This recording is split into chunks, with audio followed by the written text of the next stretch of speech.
नमस्कार दोस्तों, बाजार हाट न्यूज़ चैनल के एक नए एपिसोड में आप लोग का बहुत बहुत स्वागत है। दोस्तों, यहाँ पे एक टॉपिक को समझने की कोशिश करेंगे बिल्कुल ही आसान लैंग्वेज में, क्योंकि ये टॉपिक बहुत ही इंटरेस्टिंग है, मज़ेदार है और बिल्कुल मार्केट से रिलेटेड है, यानी स्टॉक मार्केट से रिलेटेड। और अगर आप नॉर्मल लाइफ में भी मार्केट में काम नहीं भी करते हो तब भी ये चीज़ आपके लाइफ में ज़रूर असर डालती है, चाहे आप इसको देखें चाहे ना देखें। ये चीज़ें आपके लाइफ में, आपके दिनचर्या में, आपके इकोनॉमिक में काफ़ी बड़ा रोल प्ले करती है। तो जैसा कि यहाँ पे आपके सामने लिखा हुआ है रेपो रेट, है ना, और रिवर्स रेपो रेट और महंगाई। तो ये चीज़ें जो है repo rate, reverse repo rate, महंगाई, ये सब का आपस में क्या कनेक्शन है, हमारा आपका इस रेपो रेट से क्या जुड़ाव है, क्या कनेक्शन है, इसको चाहे आप स्टॉक मार्केट में ट्रेड करें या ना करें, नॉर्मल घरेलू अगर लाइफ भी है आपका, तब भी ये आपकी लाइफ में कैसे इम्पैक्ट डालता है, इन सब चीज़ों को देखेंगे, समझेंगे कि ये किस तरह से काम करता है रेपो रेट और रिवर्स रेपो रेट। जैसा कि आज तारीख है लगभग, आज जो तारीख है 4 जून 2021 है, और आरबीआई के गवर्नर शक्तिकांत दास जी ने रेपो रेट और रिवर्स रेपो रेट का घोषणा किया। तो इसका क्या असर पड़ेगा और ये चीज़ होता क्या है, बहुत सारे लोगों के मन में आता होगा कि रेपो रेट सुनते हैं, रिवर्स रेपो सुनते हैं, और बहुत सारा फाइनेंशियल वर्ड होता है उसको भी सुनते हैं। तो ये क्या चीज़ है एक्चुअली, इसको समझेंगे और ये क्यों इतना इंपॉर्टेंट होता है मार्केट में भी और हमारी लाइफ में भी। तो एक एक करके आज समझेंगे आसान शब्द में। अगर पसंद आए ये मेरा कोशिश, अगर मेरी बात आप तक पहुंच जाए जो मैं समझाना चाह रहा हूँ, तो मुझे कमेंट सेक्शन में ज़रूर बताइएगा। तो चलिए शुरुआत करते हैं, एक एक करके सारी चीज़ों को समझने की कोशिश करेंगे। तो आरबीआई यानी कि रिजर्व बैंक ऑफ इंडिया, आपको पता है, यहाँ से हम स्टार्ट करने की कोशिश करेंगे। तो यहाँ पे दोस्तों समझेंगे कि जो हमारा रेपो रेट है, रिवर्स रेपो रेट है, महंगाई है, कैसे कनेक्टेड है। देखिए, आपको पता है कि हमारे देश में जो चीज़ें हैं, मतलब नोट, मतलब पैसा, मनी, सबसे पहले हम मनी से स्टार्ट करेंगे। क्या स्टार्ट करेंगे? मनी। तो मनी मनी है, चूँकि जब अगर रेट की बात करते हैं, रेपो रेट की बात करते हैं, तो हम कहीं ना कहीं किसकी बात कर रहे हैं, हम एक तरह का इंटरेस्ट की बात करते हैं। अभी हम उसको पूरा समझाएंगे, आप समझिएगा। इंटरेस्ट, तो इंटरेस्ट अगर है तो डायरेक्ट इससे मनी कनेक्टेड है, और इस पूरे मनी को कंट्रोल करता है हमारे इंडिया में एक ही बैंक, और वो है बैंकों का bank, reserve bank of India यानी आरबीआई। कौन करता है कंट्रोल? आरबीआई। तो आरबीआई ही रेपो रेट अनाउंस करता है, रिवर्स रेपो रेट अनाउंस करता है, मौद्रिक नीति अनाउंस करता है, इन्फ्लेशन वगैरह जो भी है सारा इन्फ्लेशन, ठीक है।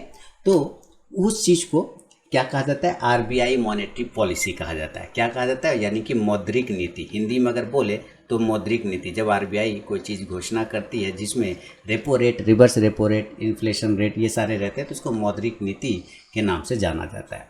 तो अब यहाँ पे आरबीआई का रोल क्या है? कभी कभी ऐसा आपने सुना, एक वेनेजुएला एक कंट्री है, आप ना जाके गूगल पे सर्च कर लीजिएगा, वेनेजुएला एक कंट्री है। वेनेजुएला ने एक काम किया था, उसने क्या किया था कि उसने कहा कि ऐसा करते हैं हम दुनिया में सबसे ज़्यादा अमीर बन जाएंगे, लेकिन इसके लिए कहा क्या करना होगा, अमीर बनने के लिए वेनेजुएला सर्च कर लीजिएगा, ठीक है। वेनेजुएला, मैं स्पेलिंग गलत लिख सकता हूँ, हो सकता है, लेकिन आपको मैं बता दूँ, वेनेजुएला एक कंट्री है, आपको पता है। उसने बहुत सारा पैसा छापा, ठीक है, बहुत सारा पैसा, औकात से ज़्यादा छाप लिया। जब तो कुछ लोगों को लगता है कि हमारे पास इतना सब कुछ है एबिलिटी, तो हम क्यों नहीं पैसा छाप के अपनी गरीबी दूर कर लेते हैं। तो वही सोचा वेनेजुएला ने, और उसका असर ये हुआ कि वो वेनेजुएला पैसा तो छाप लिया, लेकिन पैसा छापने के बाद गरीबी दूर हुआ या नहीं दूर हुआ, क्या सुधार हुआ नहीं सुधार, लेकिन वो बर्बाद हो गया। आज वेनेजुएला बर्बादी के कगार पे पहुंच गया, किसके वजह से? पैसा छापने की वजह से। इसीलिए अगर आप पैसा छापने की गलती करते हैं, पैसा छाप के नोट छाप के अगर गरीबी ख़त्म करने की कोशिश करेंगे, तो समझिए कि कहीं ना कहीं आप आत्महत्या करने की बात करने की कोशिश कर रहे हैं, अपने आप को सुसाइड होने की बात हो रही है। तो कभी भी नोट छाप के गरीबी दूर नहीं कर सकते। इसको कैसे हो सकता है? नोट छापेंगे तो गरीबी दूर कैसे नहीं होगा? रेपो रेट इससे कैसे रिलेटेड है? तो इसको हम लोग यहाँ पे समझेंगे। देखिए, होता क्या है कि सबसे पहले हम फिर से आरबीआई को समझेंगे। क्या? आरबीआई को समझेंगे। और आरबीआई को समझने के लिए तो पहले क्या होता है, जैसे कि हमारे पास कौन कौन सा है। देखिए, सबसे बड़ा बैंक हम लोग का कौन है? एसबीआई है ना, एसबीआई। उसके बाद एसबीआई के बाद कोई भी बैंक पकड़ लीजिए, इंडियन बैंक पकड़ लेते हैं, इंडियन बैंक पकड़ लिया, ठीक है, Indian bank, okay, Indian bank हो गया। चलिए, इसको मैं आपको स्लाइड से समझा दूँ तो और ज़्यादा बेहतर होगा, है ना। देखिए दोस्तों, हमारे इंडिया में भारत में बहुत सारे बैंक हैं। जैसे कि बैंकों की गिनती करें तो इतना ज़्यादा बैंक है। हालांकि सरकार काफ़ी कोशिश करी कि बैंकों को मर्जर करके जो है कम कर दिया जाए संख्या, ताकि कंजप्शन वगैरह जो खर्च होता है वो थोड़ा कंट्रोल में किया जाए। लेकिन वो अलग चैप्टर है, उसके बाद में बात होगी। लेकिन यहाँ पे बहुत सारे बैंक हैं। जैसे कि हमारे पास SBI सबसे बड़ा बैंक है भारत में। उसके बाद इंडियन बैंक, PNB, मैंने और भी बैंक है। मैंने एक एग्जाम्पल ले लिया मैंने आप लोग को समझाने के लिए। कोई भी बैंक रख लीजिए, जैसे SBI, Indian bank, PNB, bank of Baroda, है ना। तो ये सारे बैंक है। ये बैंक क्या करती है? ये बैंक पैसे का लेन देन करती है, कस्टमर जनता से पैसा लेती है। किससे लेती है? पब्लिक से ना।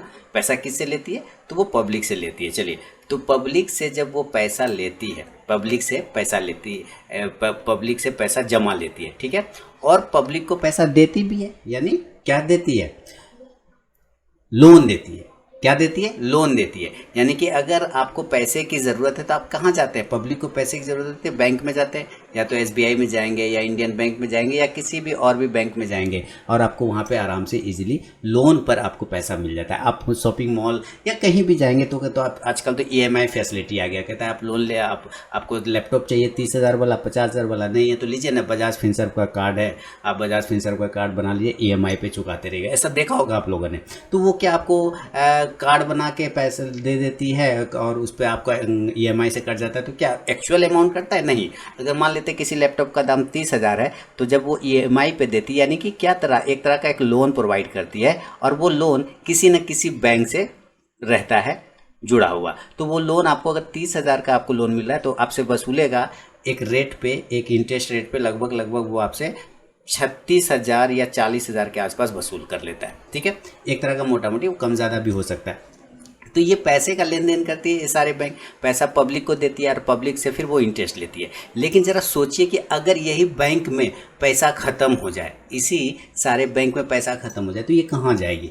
इसको भी तो अपना बैंक चलाना है, अपना धंधा चलाना है। तो ये कहती है कि भाई हम अपने बैंकों का बैंक, यानी सारे बैंक का जो पिताजी है, और वो बैंक का पिताजी कौन है? तो रिजर्व बैंक ऑफ इंडिया, यानी भारत में reserve bank of India RBI जो है वो सारे बैंकों का बॉस है। यही कंट्रोल करता है हमारे देश में महंगाई को भी, और बैंकों को भी यही कंट्रोल करता है। यानी ये सारे बैंकों का पिताजी, ये अपने ऑफिस में बैठ के, घर में बैठ के, जहाँ भी हो, जहाँ से भी चलाता हो, देश में महंगाई घटाता है और बढ़ाता है। कैसे? वो समझेंगे। तो ये कहता है कि भाई आप जो है, अब इसको पैसा घट गया, ये इसको SBI को पैसा घट गया, इंडियन बैंक को पैसा घट गया, PNB को पैसा घट गया, और भी कोई बैंक उसको घट गया, तो ये जाता है RBI के पास। कहता है भाई साहब देखिए ना, मुझे पैसा घट गया, मुझे पैसा दीजिए ना। तो RBI बोलता है कि भाई हम जो तुमको पैसा देंगे, तो तुम तो होशियार लोग हैं, तुम तो पैसा पास में रखेगा नहीं। पैसा जब पास में रखेगा नहीं, तुम क्या करेगा? तुम तो पब्लिक को देगा। किसको देगा? पब्लिक को देगा। हाँ, तो कहेगा हाँ पब्लिक को देंगे। तो पब्लिक को तो तुम लोग फ्री में देगा नहीं, बिल्कुल नहीं देंगे। तुम लोग पब्लिक से क्या लेगा? ब्याज लेगा। ठीक है, क्या लेगा? ब्याज लेगा, यानी कि इंटरेस्ट। ध्यान से समझिए, क्या लेगा? तुम लोग इंटरेस्ट लेगा। हम तुमको पैसा देंगे, RBI बोलता है हम तुमको पैसा देंगे, तो तुम पब्लिक को दे देगा, पब्लिक से इंटरेस्ट पे पैसा कमाएगा। पैसा कमाएगा कि नहीं कमाएगा? इंटरेस्ट में कहता है हाँ कमाएगा। तो बाबू जब तुम मेरे पैसा से पब्लिक से पैसा कमाएगा, तो हम भी कमाएंगे। ठीक है, हमको भी पैसा चाहिए, तो हम तो तुम पब्लिक को ब्याज पे पैसा देता है, इंटरेस्ट पे तुम लोग पैसा देता है, कहता है हाँ इंटरेस्ट पे पैसा देते हैं, तो हम भी तुमको पैसा देंगे, तो हम भी इंटरेस्ट लेंगे।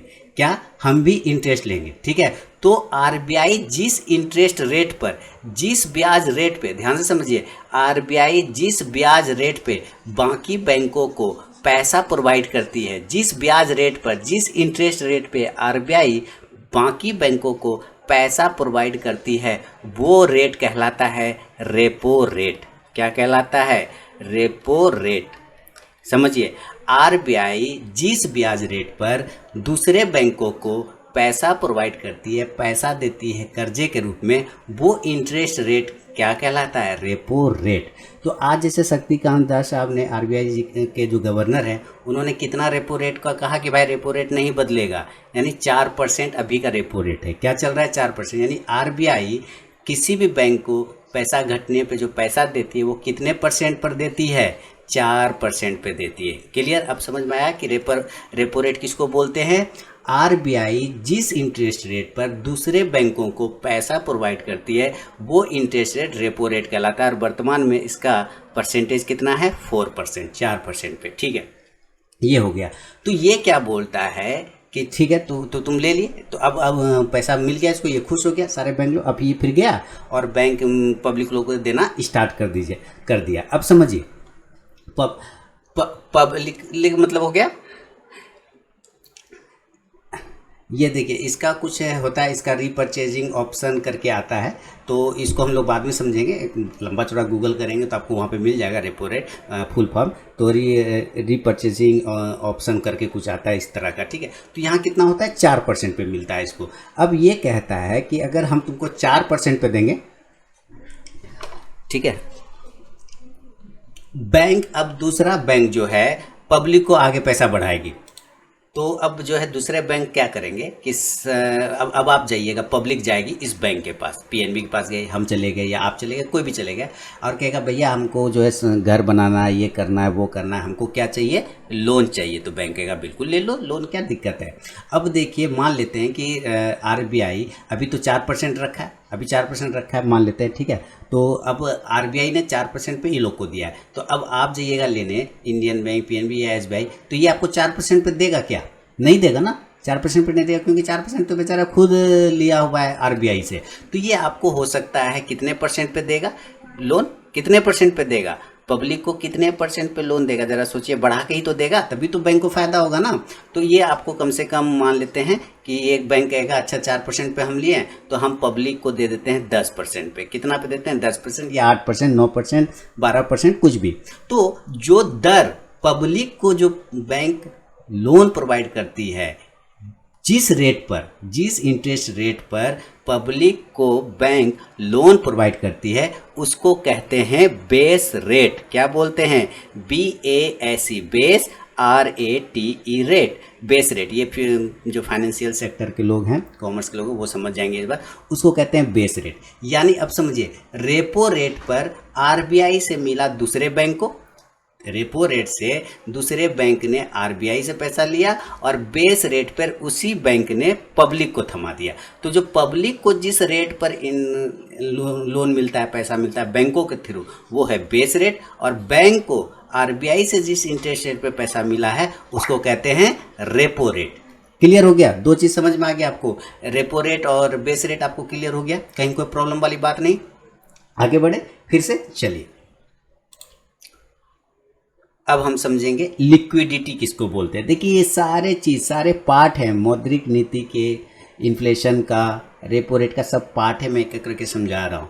अब हम लोग लिक्विडिटी किसको बोलते हैं उसको समझेंगे, और महंगाई उससे कैसे जुड़ा हुआ ये भी हम समझने की कोशिश करेंगे। तो आगे आते हैं, अब आगे देखिए, जैसे हम यहाँ किए तो यहाँ पे हमको ये समझ में आ गया कि भाई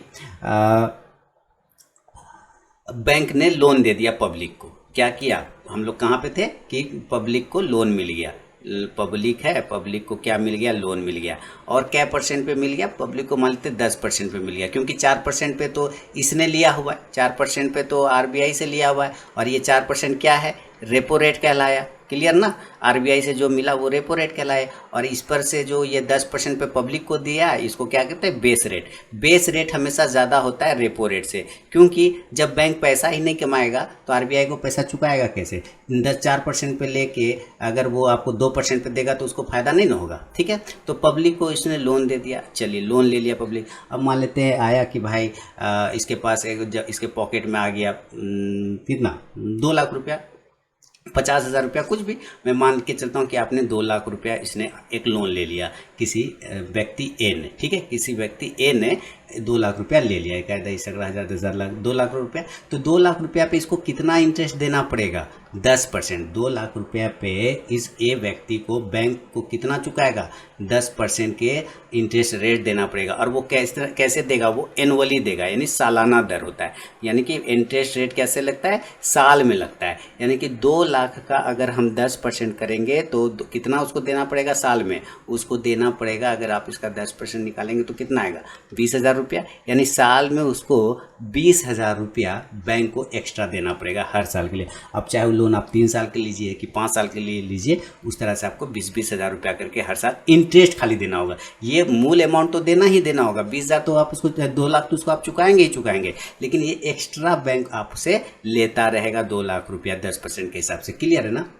अब आपके जेब में मान लेते हैं इस व्यक्ति के पास में पहले पैसा नहीं था, ध्यान से समझिए, इस व्यक्ति के पास में पैसा नहीं था, लेकिन जब इसने लोन लिया तो कितना पैसा आ गया, 2 लाख रुपया इसके अकाउंट में आ गया। और ये जो 2 लाख रुपया हुआ ना, ये क्या आया, कैश आया। क्या आ गया, ये कैश आया। ये जो कैश इसके हाथ में आया, इसके जेब में जो कैश गया, वो कैश, उसको ही हम लोग क्या कहेंगे, लिक्विडिटी कहते हैं। क्या कहते हैं, कैश। किसी के हाथ में कैश आ जाना एक तरह का लिक्विडिटी होता है, यानी कि एक, उसको अगर आप हिंदी लैंग्वेज में कहेंगे तो तरलता बोलते हैं, मार्केट के लैंग्वेज में बोलेंगे तो लिक्विडिटी बोलेंगे। यानी पहले इस व्यक्ति ए के पास कोई पैसा नहीं था, लेकिन इसने जब लोन लिया तो 2 लाख का, तो इसके जेब में आ गया 2 लाख रुपए। ये 2 लाख रुपया कैश के रूप में आया, और वो कैश क्या कहलाया, यहाँ पे लिक्विडिटी कहलाया। ध्यान से समझ गए आप लोग। चलिए, तो 2 चीज़ समझे आपने, क्या समझा, रेपो रेट समझा, बेस रेट समझा, और लिक्विडिटी भी समझे हम लोग। अब ये जो कैश आ गया, यानी कैश को लिक्विडिटी कहते हैं, ये बहुत डेंजर चीज़ होता है दोस्तों। देखिए, अगर आपके पास जेब में पैसा नहीं है, अगर आपके पास जेब में लिमिटेड पैसा है, जरा आप समझिए, ठीक है, आपके जेब में लिमिट पैसा है, एकदम गिना चुना पैसा है, तो आप क्या होते हैं, सेफ रहते हैं। एक तरह का कोई भी काम करते हैं तो सेफ होके सोच समझ के थोड़ा काम करते हैं। लेकिन जैसे ये लिक्विडिटी बढ़ता है व्यक्ति के हाथ में, कैश बढ़ता है पब्लिक के हाथ में, वो थोड़ा सा डेंजर हो जाता है, क्योंकि वो थोड़ा लापरवाह हो जाता है। अब मान लीजिए पहले इसके पास पैसा नहीं था, अब इसके पास में 2 लाख रुपया आ गया। अब जब ये 2 लाख रुपया आके बाजार घूमने निकलेगा, क्योंकि इसके अकाउंट में 2 लाख रुपया है, सिंपल से, तो बाजार में जाएगा और मान लेता हूँ कि सेब खरीदने चला गया, मान लेता हूँ कोई फल खरीदने चला गया, तो फल का रेट उस वक्त जो है, फ्रूट यानी कि एप्पल खरीद रहा है, मान लेता हूँ, तो एप्पल मान लेता हूँ 100 रुपया किलो, ठीक है। वो बाज़ार में गया और बोला भाई चलो 1 किलो सेब तोल दो, सेब तोल दो। क्यों सेब तोल दो, क्योंकि, और सेब का वो हो सकता है रेट भी ना पूछे, क्यों नहीं पूछे, सेब का रेट कितना चल रहा है, एक तरह का मान के चल रहे हैं 100 रुपये चल रहा है, लेकिन 100 वो नहीं पूछेगा रेट, वो रेट इसलिए नहीं पूछेगा क्योंकि उसके पास अभी कैश है, लिक्विडिटी है, उसको पता है कितना होगा तो 2 लाख रुपया थोड़े ना होगा, 2 लाख रुपया किलो थोड़े ना होगा सेब, कितना होगा तो बहुत से होगा, 150-200 होगा, मेरे पास तो 2 लाख रुपया है, ये दिमाग में आ जाता है लोगों के। ध्यान से समझिए, वो चीज़ें दिमाग में आ जाती है, और वो रेट भी नहीं पूछेगा फल वाले से कि कैसे किलो है, तो फल वाला कहेगा बेटा रेट भी नहीं पूछा, अच्छा रेट नहीं पूछा, तो इसको ऐसा करते हैं, 100 रुपया रेट चल रहा है ना, हम इसको बता देते हैं, क्या बता देते हैं, हम इसको बता देते हैं 120 रुपया प्रति केजी। क्या बताएगा, 120 रुपया किलो, कहेगा तोल दिया भाई 1 किलो, कहेगा हाँ तोल दिए, कितना हुआ, तो 120 रुपया हुआ, तो बस 120 रुपया उसको थमाया और वो आगे बढ़ गया। दूसरा आदमी आएगा लेने के लिए, अब कोई व्यक्ति बी आया लेने के लिए, बोलेगा भाई कैसे है सेब, तो बोला कि अभी तो 120 में बेचे हैं तुरंत, तो अब ये आदमी भी जानेगा कि भाई अब वो 120 रुपया में लेना होगा, तो ये 120 रुपया में लेने, वो दुकान वाला समझ जाएगा, वो दुकान वाला समझ में आएगा कि हमारा रेट अब कितना हो गया, पहले हमारा रेट 100 रुपया पे था, हाँ अब वो रेट कैसे बढ़ गया, तुरंत 120 रुपया बढ़ गया, यानी कि 20 रुपया बढ़ गया, यानी क्या वो अपना फल का रेट क्या कर देगा, बोर्ड टांग देगा कि एप्पल 120 रुपया किलो। क्लियर, क्यों, क्योंकि उस व्यक्ति के पास लिक्विडिटी होने की वजह से, कैश होने की वजह से उसने प्राइस में बार्गेनिंग नहीं किया, और जब प्राइस में बार्गेनिंग नहीं किया तो उसने बिना बार्गेनिंग के, बिना सोचे उसने उस सामान को खरीदा, और दुकान वाले ने भी अपना रेट को उसको बढ़ा के बताया। चूंकि उसके पास कैश होने की वजह से उसको कोई प्रॉब्लम नहीं हुआ, तो वहाँ पर से ये प्राइस हाइक हो गया, 100 रुपया बढ़ के हो गया 120 रुपया। तो यहाँ पे क्या हुआ, महंगाई बढ़ गई। क्या हो गया, महंगाई बढ़ गई। पहले 100 रुपया पे सेब था, अब कितना पे आ गया, 120 रुपया पे आ गया, महंगाई बढ़ गई ना। ओके, महंगाई बढ़ गया। अब जो भी आदमी आएगा वो 120 पे सेब खरीद के जाएगा, क्योंकि एक सेब का 20 हो गया, एक रेट हो गया 120। ये किसके वजह से हुआ, उस लिक्विडिटी के वजह से हुआ, उस कैश के वजह से हुआ, महंगाई बढ़ गई। समझ गए कि ना आप समझ गए कि कैश का कैसे रिलेशन होता है महंगाई से। कैश अगर आपके हाथ में है, लिक्विडिटी अगर आपके हाथ में है, तो महंगाई बढ़ती है वहाँ पे। अब फिर से समझाता हूँ, अगर कैश आपके जेब में है तो आप अपने आप को क्या समझता है, बात कुछ भी कर लेंगे, कोई टेंशन वेंशन नहीं है, आराम से जाएंगे, कितना जूता ले लेंगे, चप्पल ले लेंगे, ये खरीद लेंगे, वो खरीद लेंगे। और अनमन जतरा, बहुत सारे लोग बिना बार्गेनिंग के लेना स्टार्ट हो जाते हैं, रेट कम नहीं करवाते हैं, वही जो बोला उसी रेट पे लेके चले जाते हैं। क्यों, क्योंकि उसका जेब में है पैसा, और वो पैसा कहीं ना कहीं बोल रहा है। ठीक है, तो ये कहेगा कि सेब वाला अब जो मेरा भाव हो गया 120, वो धीरे धीरे इसी तरह आता रहेगा, और सेब का भाव 120 से 130 140 होता रहेगा, ये महंगाई बढ़ता रहा, यानी कि रेट अपने आप बढ़ गया, महंगाई बढ़ गई। तो समझ गए कैसे बढ़ा, लिक्विडिटी से महंगाई का कैसे रिलेशन हो गया। अभी यहाँ पे आपको और भी समझाने की कोशिश करता हूँ। तो यहाँ पे क्या हो गया कि जो आपका कैश पैसा है वो महंगाई को बढ़ा दिया, यानी ये कैश पैसा सारे परेशानी का जड़ है। तो हालांकि जब वो 100 रुपये पे बेच रहा था तब भी तो वो प्रॉफिट में ही होगा ना। जरा सोचिए, वो जो सब सेब बेच रहा था 100 रुपये में, वो तब भी दुकानदार प्रॉफिट में होगा। अब तो वो 120 हो गया, 130 हो गया, 140 हो गया। तो यहाँ पे ये कहता है, आरबीआई कहता है भाई बैंक भाई आप लोग ऐसा क्यों काम करते हैं, आप इतना इतना लोन क्यों बांटते हैं, आप थोड़ा कम लोन बांटा करिए ताकि महंगाई, थोड़ा गरीब आदमी नहीं पिसाए, महंगाई नहीं बढ़े। लेकिन ये लोग का भी मजबूरी है, ये लोग तो लोन देगा ही, नहीं देगा तो इसको फिर इंटरेस्ट नहीं मिलेगा, इंटरेस्ट नहीं देगा तो ये लोग कमाएगा कैसे, कमाएगा नहीं तो सैलरी सब कहाँ से मिले, बहुत सारा चीज़ होता है। तो यहाँ पे समझ में आता है कि इसको कि ऐसे तो लोग मानेगा नहीं। तब इसमें गवर्नमेंट हस्तक्षेप करता है, सरकार आरबीआई को कहता है कि ऐसा करो कि भाई तुम्हारा जो रेपो रेट है ना, तुम्हारा जो भी रेपो रेट है इसको तुम बढ़ा दो। देखिएगा ध्यान से, तुम अपना रेपो रेट बढ़ा दो। तो रेपो रेट मान लेते हैं अभी कितना हम लोग का चल रहा है, 4%। अब जरा इमेजिन करिए कि रेपो रेट आरबीआई बढ़ा के कर देगा लगभग 8%, मान लेता हूँ, डबल कर दिया, सपोज मान लिए 8% रेपो रेट कर दिया या 6% कर दिया, क्लियर ना। अब ये 6% कर दिया, तो अब यहाँ पे जब वो 6% किया तो यहाँ से अब ये बैंक एसबीआई हो गया, चाहे इंडियन बैंक हो गया या पीएनबी, कोई भी बैंक जब वापस आरबीआई के पास पैसा लेने जाएगा तब आरबीआई उसको कितना परसेंट पे देगा, पहले तो 4% पे दे रहा था, अब कितना परसेंट पे देगा, 8% अगर किया होगा तो 8% पे देगा, 6% पे क्या होगा तो 6% पे देगा। तो मान लेते हैं कि अब वो आरबीआई कह रहा है ये लोग तो ऐसे नहीं समझ रहा है, लोन भरपूर बांटता है, तो क्या करते हैं कि हम अपना रेपो रेट बढ़ा देते हैं, चलो हम 8% कर देते हैं। अब जरा सोचिए कि ये 8% रेपो रेट कर देगा, इन लोगों को तो पैसे का ज़रूरत है, बैंक को, ये सब बैंक को, तो ये जाएगा लोन लेने के लिए, आरबीआई से पैसा लेने के लिए, आरबीआई इसको 8% पे देगा। अब देखिए ध्यान से, आरबीआई क्या करेगा, बाकी बैंकों को 8% पे पैसा दे देगा, ठीक है। अब पैसा ले लिया इस सब बैंक ने 8% पे, कितना पे लिया, तो अब रेपो रेट कितना बढ़ गया, 8% हो गया। देखिए समझते जाइए महंगाई कैसे घटता और बढ़ता है। अब ये चला जाएगा बैंक के पास आ गया 8% पे। अब आप फिर गया वो व्यक्ति ए जो है, फिर से गया इसके पास, कहा कि भैया हमको पैसा, या ए या बी को भी कहेगा भैया हमको पैसा दे दीजिए ना, पब्लिक है जो कहेगा पैसा दीजिए ना, कहेगा हाँ भाई पैसा देंगे, लोन देंगे, क्यों नहीं देंगे, मेरा तो काम है लोन देना, लोन देगा। लेकिन भाई रेट, इंटरेस्ट रेट अब लगेगा 16%।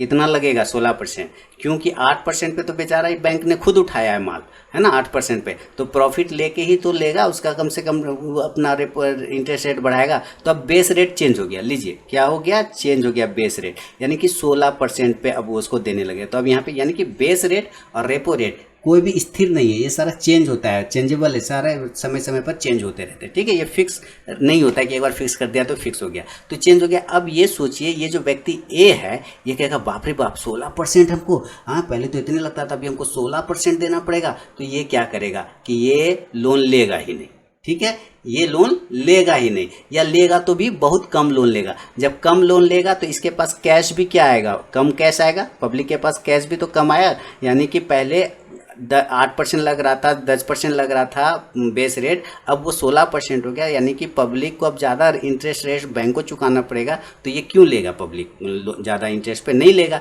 तो कम लेगा। जब ये नहीं लेगा तो इसके पास क्या हुआ, कैश नहीं आएगा, कैश फ्लो रुक गया, इसके पास क्या होगा, पब्लिक के पास कैश आना बंद हो गया। जब कैश नहीं आएगा तो लिक्विडिटी नहीं आया, जेब में अब गर्मी खत्म हो गया। जब गर्मी खत्म हो गया तो अब जाएगा उस फल वाले के पास जो 120 पे बेच रहा था, हाँ इसी के वजह से कहेगा भैया कैसे, तो अब पूछेगा भैया कैसे, उस वक्त रेट नहीं पूछा था लेकिन अब पूछेगा क्योंकि अब इसके पास अभी लिमिटेड पैसा है। तो कहेगा 120 रुपया, कहेगा वाह भैया 120 रुपया, लगाए 100 रुपया, कहेगा नहीं नहीं अभी तो 120 रुपया रेट चला, ये घूम के चलाएगा, नहीं लेगा, कहेगा महंगा है। फिर दूसरा ग्राहक भी आएगा, कहेगा कि कैसे, तो कहेगा इतना, कहेगा 200 पे लगाइए ना भैया, क्या आप भी कह रहे मजाक कर रहे हैं, अब तो मामला ये हो रहा है, कहाँ बाजार में उतना रेट। धीरे धीरे इसके पास कस्टमर, उस सेब वाले के पास क्या होगा ना, कस्टमर कम होने लगेगा, कस्टमर जाएगा ही नहीं, क्यों, क्योंकि रेट चढ़ा हुआ है। तब इस फल वाला को, सेब वाला को लगेगा कहीं मेरा रेट ज़्यादा तो नहीं हो गया, तब ये अपना रेट क्या करेगा, यानी 100 रुपया पे ले आएगा। अब देखिए महंगाई 120 से गिर के कहाँ आ गया, 100 पे, यानी कि जैसे ही रेपो रेट बढ़ा महंगाई कम हो गया और रेपो रेट कम हुआ, महंगाई ऊपर हो गया, क्योंकि रेपो रेट कम हो गया तो इसका मतलब है आपके पास बैंक ज़्यादा आपको लोन दे सकती है कम ब्याज पर, और आप ज़्यादा खर्च कर सकते हैं। ज़्यादा खर्च करेंगे तो आप महंगाई बढ़ा देंगे, और जब अगर आप ज़्यादा इंटरेस्ट पे लोन लेंगे तो आपको कम लोन लेने की ज़रूरत पड़ेगी, क्योंकि कम आप इंटरेस्ट उतना नहीं देना चाहेंगे तो आपके पास पैसा कम आएगा। पैसा कम आएगा तो खरीदारी कम होगी, जब खरीदारी कम होगी तो रेट क्या होगा, अपने आप वहाँ पर कम होना स्टार्ट हो जाएगा, यानी कि महंगाई कंट्रोल में आ गई। समझ गए कि महंगाई का रेपो रेट और इससे क्या रिलेटेड है ना, इन्फ्लेशन का क्या रिलेशन है आपस में। तो बेस रेट, रेपो रेट और महंगाई, ये तीन चीज़ कैसे कनेक्टेड होता है एक दूसरे से, ये मैंने आपको समझा दिया। इसके आगे भी चीज़ें हैं, ये चैप्टर बहुत बड़ा है एक्चुअली, लेकिन फिर मैं कोशिश कर रहा हूँ, इसके आगे भी बहुत सारी चीज़ें हैं जो मैं आपको समझाने की कोशिश करता हूँ। कमेंट सेक्शन में फीडबैक देना बिल्कुल ना भूलें दोस्तों। अब हम समझेंगे अगली स्लाइड में दोस्तों, इसको हटाते हैं। तो आपको मोटा मोटी पहले हम संक्षिप्त में बता दें कि अगर रेपो रेट बढ़ गया, अगर रेपो रेट इंक्रीज हो गया तो आपको लोन कम मिलेगा, ठीक है, लोन डिक्रीज हो जाएगा, लोन आपको कम मिलेगा, और लोन जैसे ही कम मिलेगा आपके पास पैसा नहीं आएगा तो आपका लिक्विडिटी कम हो जाएगा, जिससे आप कम सामान खरीदेंगे या मोल भाव करना शुरू करेंगे, तो जिससे महंगाई कंट्रोल में आ जाएगा, क्योंकि आपके पास पैसा उतना कैश लिक्विडिटी नहीं है। अगर रेपो रेट डिक्रीज होता है तब, रेपो रेट अगर कम होता है तब, ठीक है, कम होता है तब, लेकिन रेपो रेट बढ़ता है तो, ठीक है, रेपो रेट बढ़ता है, रेपो रेट बढ़ता है तो लोन आपका कम हो जाएगा, लोन आपको कम मिलेगा, क्योंकि आपका इंटरेस्ट रेट बढ़ जाएगा। रेपो रेट बढ़ेगा तो बैंक आपका इंटरेस्ट रेट बढ़ा देगा, तो लोन आप कम से कम लेंगे या तो लेंगे ही नहीं। जब लेंगे ही नहीं तो लिक्विडिटी और कैश पैसा आपके पास कम आएगा, जिससे क्या होगा कि आप सामान का मोल भाव करना शुरू करेंगे या सामान कम खरीदना शुरू करेंगे, जिससे महंगाई अपने आप क्या होगा, उस सामान का रेट गिरना स्टार्ट हो जाएगा, क्योंकि इसकी बिक्री नहीं होगी तो सामान का रेट कम होगा, इससे महंगाई थोड़ी कंट्रोल में आ जाती है। एक फंडा यहाँ पे आप समझ गए ना, महंगाई कंट्रोल में आ जाती है। अब यहाँ पे समझिए कि अगर वो रेपो रेट कम हो जाता है तो आपको लोन भी कम रेट पे मिलेगा, पैसा आपके पास ज़्यादा आएगा, आप महंगाई बढ़ा देंगे। एक तो ये हो गया, लेकिन अब ये जो रेपो रेट, ये जो आरबीआई ये लोग को देता है, लोन देता है, जो कि रेपो रेट के रूप में इंटरेस्ट लेता है, तो वो कितने से दिन के लिए होता है, ठीक है, ये समझिए। ये कम से कम आरबीआई इनको 2 से 14 दिनों के लिए देता है। जो रूल अभी है फिलहाल वो 2 से 14 दिन का है, या तो 2 दिन के लिए भी दे सकता है आरबीआई इन लोग को कि 2 दिन के लिए ले लो, 2 से 14 दिन तक के लिए तुम ये लोन हमसे ले सकते हो, 4% के या 10%, जो भी इसका रेपो रेट चल रहा है उस रेट पे ले सकते हो। लेकिन कभी कभी ऐसा भी प्रॉब्लम होता है कि इसको नहीं चाहिए, बैंक बोलता है नहीं हमको 2 से 14 दिन के लिए नहीं चाहिए, हमको अभी चाहिए इमीडिएट। जैसे आपके पास है ना, आप लोग भी जाते होंगे, हम लोग भी जाते हैं, किसी के पास बहुत अर्जेंट पैसे का जरूरत हो जाता है, बहुत कहते हैं नहीं इतना टाइम नहीं है भैया, हमको एक अभी चाहिए अर्जेंट। तो अर्जेंटली भी कभी कभी बैंक को क्या होता है, आरबीआई से पैसा लेना पड़ता है अर्जेंटली, तब आरबीआई उसका फ़ायदा उठाता है। आरबीआई कहता है अच्छा इसको बहुत ज़रूरत है, अच्छा देखिए हम लोग को भी अगर कोई ज़रूरत होता है अगर अर्जेंटली, तो हम लोग का भी फ़ायदा उठा लेता है लोग, इसको बहुत ज़रूरत है इसका रेट बढ़ा दो, समझिए, इसको बहुत ज़रूरत है इसको रेट बढ़ा दो, है ना, इसका रेट बढ़ा दो इसको, क्योंकि बहुत ज़रूरी है। तो ये सब बैंक को भी बहुत ज़रूरी होता है, एकदम तत्कालिक पैसे का ज़रूरत होता है। तब आरबीआई कहता है कि हम तुमको रेपो रेट पे नहीं देंगे, हम तुमको रेपो रेट पे नहीं देंगे अगर अर्जेंटली, हम तुमको देंगे एमएसएफ पर। अब समझिए एक अलग रेट होता है एमएसएफ। क्या होता है एमएसएफ, ठीक है, एमएसएफ। अब एमएसएफ जो है कहते हैं मार्जिनल स्टैंडर्ड फैसिलिटी। क्या बोलते हैं, marginal standard facility, marginal standard facility, इसको लिख देता हूँ, marginal standard facility, standard facility, ठीक है। अब समझिए आरबीआई 2 से 14 दिन के लिए नहीं, सिर्फ 1 दिन के लिए, ओनली 1 डे के लिए अगर दूसरे बैंकों को कर्जा देती है तब वो रेपो रेट पे नहीं देती, वो एमएसएफ पे देती है, जिसका नाम होता है मार्जिनल स्टैंडर्ड फैसिलिटी। और ये हमेशा रेपो रेट से ज़्यादा होता है, क्योंकि अर्जेंट दे रहा है ना पैसा, तो वो अभी लगभग 4.5 या 4.25 के आसपास में चल रहा है, 4.5%। रेपो रेट कितना परसेंट पे है, 4% पे है, तो उससे ज़्यादा देखिए क्या है 4.75% है, यानी कि रेपो रेट से हमेशा ज़्यादा होता है एमएसएफ, क्योंकि ये इमरजेंसी सर्विस होता है आरबीआई का दूसरे बैंकों के लिए लोन लेने के लिए, समझ रहे हैं ना। समझ गए। तो यहाँ पे हो गया, यानी कि अगर 2 से 14 दिन के लिए अगर आरबीआई पैसा दे रही है तो उसको रेपो रेट कहते हैं, और 1 दिन के लिए अगर पैसा देती है तो वो एमएसएफ कहलाता है। क्लियर हो गया। तो ज़्यादातर रेपो रेट ही चलता है, एमएसएफ का बहुत कम ज़रूरत होता है, लोगों बैंकों को कम पड़ता है इसको। अब इसको समझिए,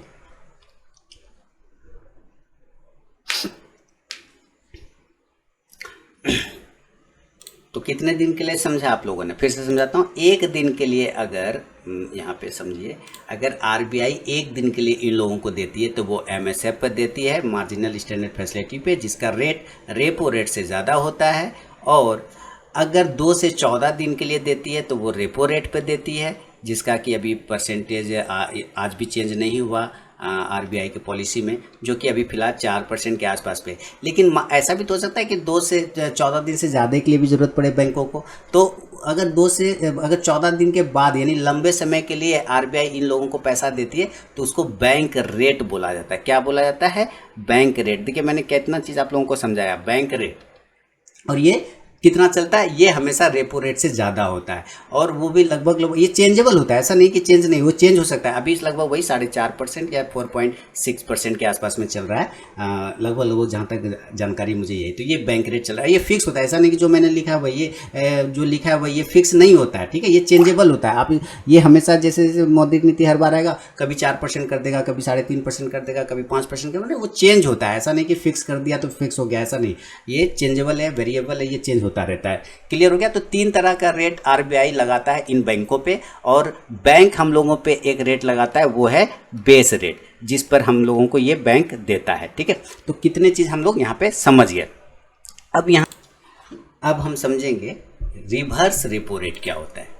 ध्यान से समझिए, reverse repo rate, repo rate तो समझ गए, अब हम समझेंगे रिवर्स रेपो रेट। तो जब बैंकों के पास पैसा घटा दोस्तों, तो बैंक कहाँ गया? रिपीट करते जाइए, बैंक कहाँ गया? बैंक गया आरबीआई के पास, ठीक है। जब बैंकों के पास पैसा घटा और बैंक आरबीआई इसको क्या किया, टाइम कंडीशन के हिसाब से अलग अलग रेट पे लिया। बोला अर्जेंटली चाहिए तो एमएसएफ पे देंगे, 2 से 14 दिन के लिए चाहिए तो रेपो रेट पे देंगे तुमको, और अगर लॉन्ग टर्म के लिए चाहिए तो बैंक रेट पे देंगे, और उसी हिसाब से ये भी हम लोग पे लगा देता है बेस रेट, ठीक है। तो अब ये कभी कभी बैंक के साथ भी ऐसा स्थिति हो जाता है, ये सब बैंक जो कि कर लिया है आरबीआई से पैसा, इसके पास एक्स्ट्रा पैसा आ जाता है, यानी आप ज़्यादा ईएमआई चुकाने लग गए, पब्लिक टाइम पे पैसा देने लग गया, कलेक्शन ज़्यादा होने लग गया, तो क्या होता है, बैंकों के पास बहुत पैसा जमा हो जाता है। अब मान लीजिए बैंकों के पास बहुत पैसा जमा हो गया, तो उसका फ़ायदा क्या? उसका कोई फायदा उसको तो नहीं मिल रहा है ना। बैंक के पास पैसा वापस आ गया तो बैंक को उसको फायदा क्या हो रहा है? कोई फायदा नहीं हो रहा है। तो बैंक बोलता है कि भैया ये पैसा हम क्या करेंगे, मेरे पास तो एक्स्ट्रा पैसा आ गया और हम कर्जा लिए हुए हैं आरबीआई से, ठीक है। ध्यान से सुनिए, बैंक बोलता है जो एक्स्ट्रा पैसा मेरे पास आ गया और कर्जा लिए, कभी कभी होता है कि दशहरा का 2 दिन का छुट्टी हो जाता है ना, दिवाली का 2 दिन का छुट्टी हो गया, या सैटरडे संडे बैंक बंद हो जाता है, या और भी कुछ कारण से बैंक 2-3 दिन के लिए बंद हो जाता है। तो 2-3 दिन तो कारोबार नहीं हुआ, 2-3 दिन बिजनेस हुआ क्या बैंक में? तो आप कहेंगे नहीं, बिजनेस तो बैंक में नहीं हुआ, लेकिन बैंक में पैसा तो पड़ा हुआ रह गया ना, उस पैसे का कोई यूज हुआ नहीं हुआ। तब यहाँ पे ये बैंक सब क्या दिमाग लगाता है, बोलता है ऐसा करो, ये आरबीआई को हम लोग यही पैसा चिपका देते हैं 2-3 दिन के लिए, बंदे हैं ना, यही पैसा आरबीआई को रिटर्न कर देते हैं, ठीक है। और आरबीआई को बोलेंगे कि भाई मेरे पास पैसा है, तुम ले लो मेरे पैसा, और उस पर हमको तुम ब्याज दे दो। ध्यान से सुनिए, मेरे पास एक्स्ट्रा पैसा पड़ा है, ये तुम ले लो और इस पर हमको एक्स्ट्रा ब्याज दे दो। आरबीआई कहता भागो यहाँ से, हमको ज़रूरत नहीं तुम्हारे पैसे का, हमको तो खुद में बहुत पैसा है, हम तो खुद तुम लोग को देते हैं, हम क्यों लेंगे तुमसे पैसा? तो अगर लेंगे भी तो एक कंडीशन है, हम जो रेट पे तुम लोग को दिए हैं, चाहे वो रेपो रेट हो जाए, चाहे एमएसएफ रेट हो जाए, चाहे बैंक रेट हो जाए, हम इस रेट पर वापस तुमसे पैसा नहीं लेंगे, हम दूसरे रेट पे पैसा लेंगे, जो कि यानी कि अगर पैसा ये सारा बैंक के पास एक्स्ट्रा पैसा है तो ये आरबीआई को वापस कर देता है। 2-3 दिन के लिए, 4 दिन के लिए बैंक बंद हो गया, एक्स्ट्रा पैसा पड़ा हो तो ये आरबीआई को देता है कि लो भैया इसको तुम रख लो और इस पर हमको ब्याज दे दो। जैसे हम तुम्हारा पैसा लेते हैं तो हम तुमको ब्याज देते हैं रेपो रेट, तो हम तुमको पैसा अब दे रहे हैं, वापस पैसा दे रहे हैं, तो उस पर तुम हमको ब्याज दो। तो आरबीआई जो इन बैंकों को ब्याज देगी, आरबीआई जो इन बैंकों को ब्याज देगी पैसा वापस देने के या पैसा वापस रखने के लिए, जो एक्स्ट्रा पैसा बचा हुआ इन लोगों के पास, तो आरबीआई के पास जो ये लोग पैसा जमा कराएगी तो उस पर जो आरबीआई लोग को इंटरेस्ट देगी वो कहते हैं रिवर्स रेपो रेट। क्या कहलाता है? वो कहलाता है रिवर्स। देखिए यहाँ पैसा आया कहाँ, बैंक के पास में लोन के रूप में, और यहाँ जब एक्स्ट्रा पैसा बैंकों के पास हो गया तो वो रिवर्स होके कहाँ चला गया, आरबीआई के पास में। तो वही, और आरबीआई फिर उसको, आरबीआई भी इसको इंटरेस्ट रेट देती है, क्या है कि आरबीआई इससे पैसा ले ली, आरबीआई के पास ये लोग पैसा जमा कर, जब हम बैंक में पैसा जमा कर रखते हैं तो इंटरेस्ट हमको मिलता है कि नहीं मिलता है, आप लोगों को भी इंटरेस्ट मिलता है। तो इसी तरह ये बैंक जो है आरबीआई में अपना पैसा जमा करा दी तो आरबीआई भी तो उसको इंटरेस्ट देगा कि नहीं देगा। तो उसको कहते हैं रिवर्स रेपो रेट, यानी कि आरबीआई जो इंटरेस्ट रेट दूसरे बैंकों को देती है अपना पैसा जमा कराने के बदले में, उसको कहते हैं रिवर्स रेपो रेट। और ये रिवर्स रेपो रेट हमेशा रेपो रेट से कम होता है, रिवर्स रेपो रेट हमेशा रेपो रेट से कम होता है। तो आरबीआई बोलता है कि हम उतना तुमको ब्याज नहीं देंगे जितना हम तुमसे लेते हैं। हम तुमसे कितना पे लेते हैं, 4% रेपो रेट पे लेते हैं ना, हम भाई 3.5% पे तुमसे पैसा लेंगे। 3.5% मैंने, तुम अगर पैसा जमा कराओगे, मेरे पास पैसा जमा रखो तो हम तुमको 3.5% इंटरेस्ट देंगे। अभी रेट शायद ये भी रेट भी 3.5 या 3.25 के आसपास में है मेरे ख्याल से, रिवर्स रेपो रेट। तो ये चीज़ें क्या कहलाया, आरबीआई जो पैसा बैंक को देती है उसको रेपो रेट कहते हैं, और बैंक जो पैसा आरबीआई के पास जमा कराती है और आरबीआई जो उस पर ब्याज देती है, ठीक है, आरबीआई जो उस पर दूसरे बैंक को ब्याज देती है उसको कहते हैं रिवर्स रेपो रेट। अब वो 3.5% के आसपास चल रहा है। रेपो रेट जो होता है, रिवर्स रेपो रेट से रेपो रेट हमेशा ज़्यादा होता है, रिवर्स रेपो रेट हमेशा कम होता है, क्योंकि आरबीआई अपने कंडीशन पे ना पैसा लेती है। आरबीआई को पैसे की जरूरत तो है नहीं, तो क्यों लेगी, तो अगर लेगी भी तो कम ब्याज पे लेगी, तो उसी तरह कम ब्याज देती है, उसको 3.5% पे देती है, 3.25%, यानी हमेशा अपने रेपो रेट से कम कोशिश करती है देने का। कभी कभी होता है कि रिवर्स रेपो रेट और रेपो रेट दोनों इक्वल भी हो सकता है, मे भी, लेकिन ये चेंज होता रहता है। ऐसा नहीं कि जो मैंने लिख दिया वही फिक्स हो गया, ऐसा नहीं है, चेंज होता रहता है। तो उम्मीद करता हूँ कि महंगाई कैसे घटती बढ़ती है, रिवर्स रेपो रेट क्या है, एमएसएफ क्या है, और बैंक रेट क्या है, बेस रेट क्या है, ये सारी चीज़ें आपको बहुत अच्छे तरीके से समझ में आ गया होगा, और महंगाई का क्या रिलेशन होता है आपके कैश और लिक्विडिटी से।